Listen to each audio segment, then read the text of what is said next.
issue in the Northwest Municipal District case in 2008, the court also engaged in rigorous questioning. So we weren't at all put off by that. What we were very thrilled to hear was that all of the members of the court who addressed the issue seemed to be quite clear that Shelby County, Alabama, has not made the kind of progress that would allow it to come out from under the Voting Rights Act.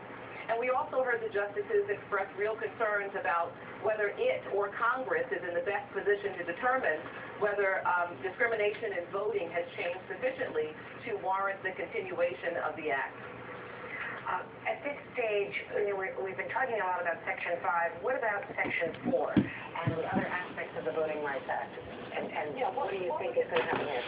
What was at issue really was Section 4B, which is the formula by which Section 5 is implemented. And it's the formula that tells us which jurisdictions in the United States are covered by Section 5. And the court's most contentious questions really were about that, about the decision that Congress made to continue covering the same jurisdictions that it has covered, and whether that was appropriate given the changes that have happened in America since the act was first enacted in 1965. But of course, it's important to remember that that coverage formula is not static. There is in the statute a formula that allows jurisdictions to bail out of coverage under Section 5. If they have a clean voting record for 10 years, they can get out. And every jurisdiction that has utilized this process has been allowed to bail out of Section 5. So it's not static. Jurisdictions also can bail in. That is, jurisdictions that are demonstrated to have violated the Constitution in voting discrimination can be brought under the coverage of Section 5. So in fact, this is a statute where Congress set out a scheme of some central jurisdictions that are covered, but also imagined that some would become uncovered in the future, and some that are not currently covered might become covered one day. Let's take a hypothetical, which is not so hypothetical considering what happened in 2012. Let's say that a state or a county tried to prevent minorities from voting, in effect, by changing the hours, by basically voter suppression. How does that relate to their standing under the Voting Rights Act? Well, this is why Section 5 is so valuable.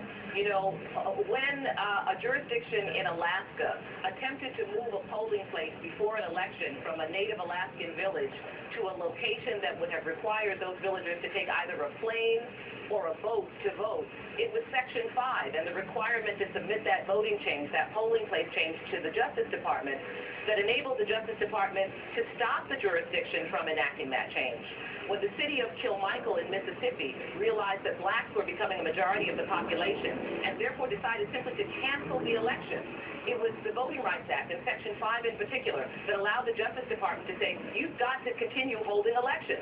The result of that was that the town elected its first African-American mayor and 3 African-American aldermen.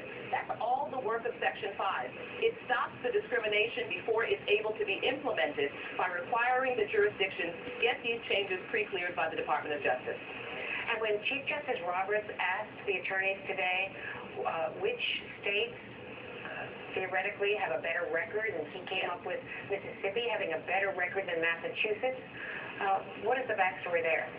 Well, the record he was referring to was a record of registration between comparing whites and blacks and turnout between whites and blacks. But we've always conceded this is not 1965. The only indicators of voting discrimination are not registration and turnout. I just described to you polling place changes. In the city of Calera, which is in Shelby County, the party that was bringing this case, the jurisdiction decided to reduce the black population in the only majority black district from 70% to 29%. That's not about registration or turnout. That's about voting discrimination, using annexing, using redistricting, using polling place changes, canceling elections.